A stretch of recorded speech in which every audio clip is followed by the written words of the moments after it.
Prohibition era. Atlantic City sounds like a perfect setting for a TV series, an even better setting for a video game. Omerta City of Gangsters was released in 2013 by Calypso Media and developed by Aimiman Games. The plot is quite simple. In the middle of the roaring 20s, during the time that the Prohibition in the United States played an important role, you will take the role of a criminal gang boss. You start from nothing and you must establish yourself as a mastermind of a criminal operation.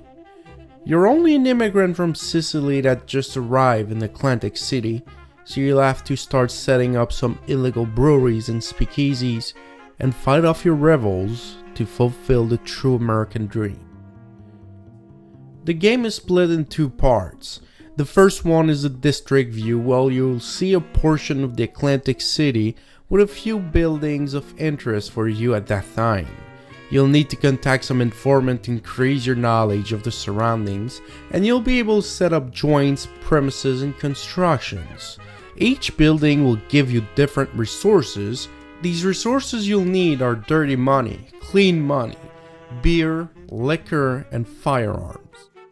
And you'll need to keep a rating of liked and feared, and you'll know the old adage, it's better to be liked and feared, which comes true in this game. Gameplay wise though, it's a little bit more simple than it seems. You have a group of gangsters that you'll be able to either set them up onto missions at the buildings or outside the premises, or simply watch them walk around helplessly waiting for you to amass more money. As you commit more crimes and set up more illegals and questionable businesses around town, the police will start taking notes of your action. This is represented in the game as the heat level.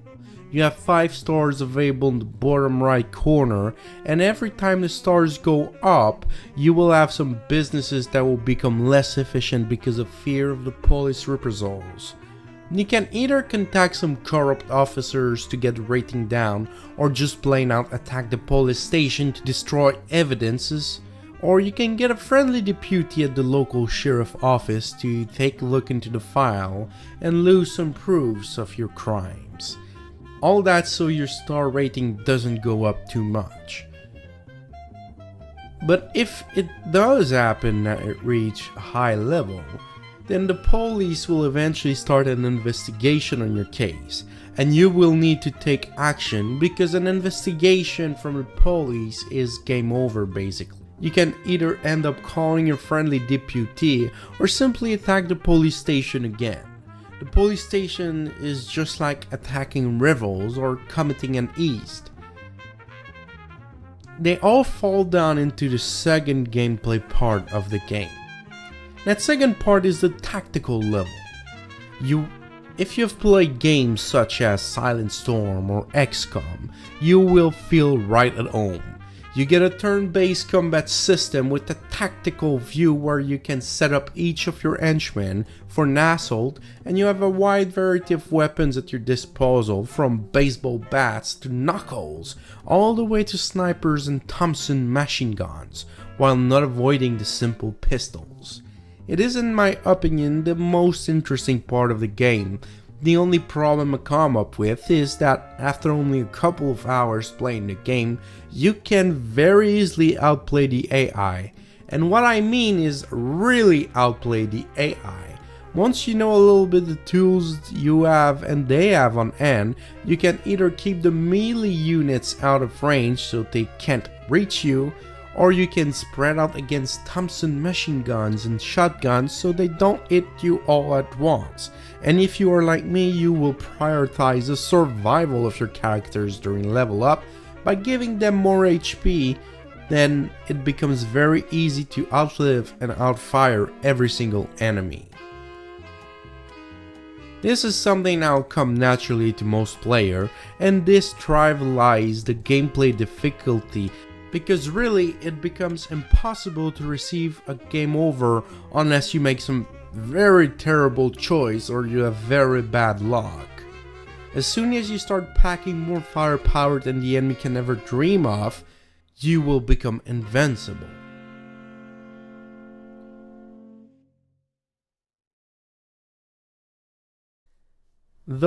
Even though I really love the combat system because it reminds me of great games I used to play, it is also the weak side of the game and quickly becomes a chore because, it will be the easiest way to solve a problem with minimal losses, but it's also the longest and more boring option available to you at that time.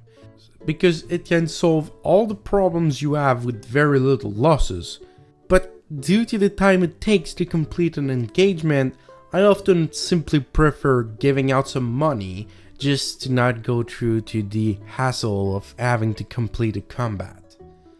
A little bit better on the graphic sides of the game here.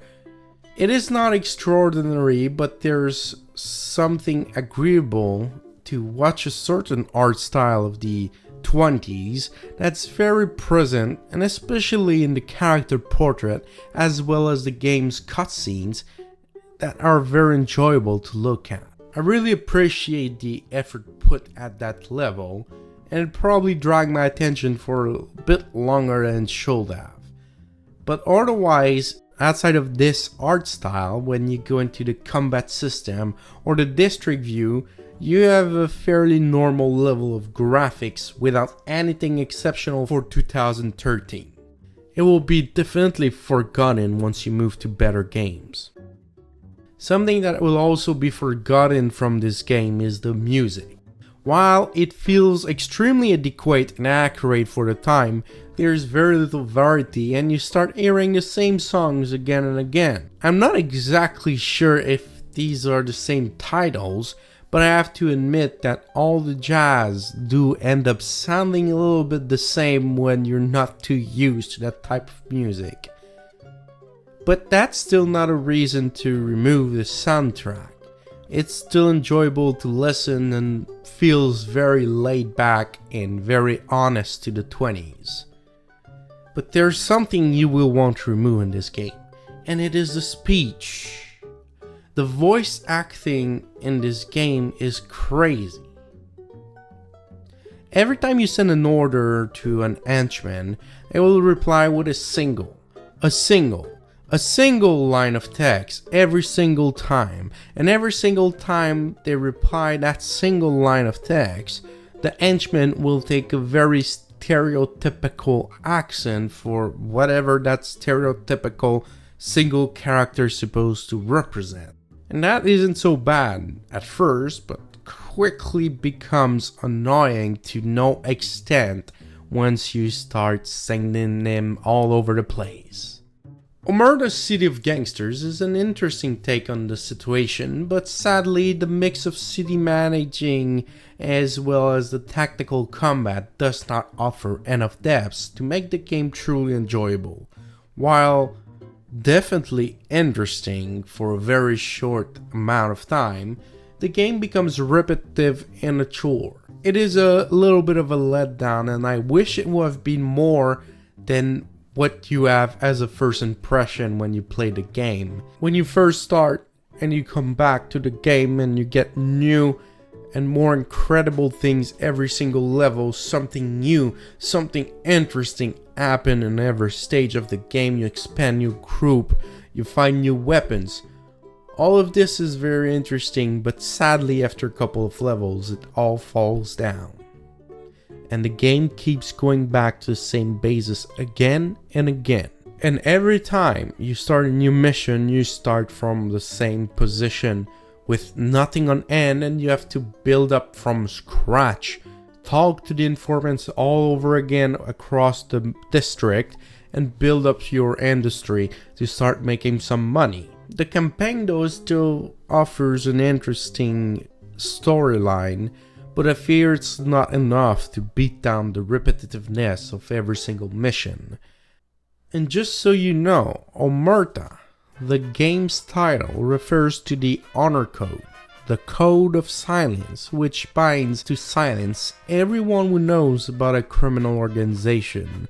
And to be honest, Omerta should just apply to this rule too, sadly.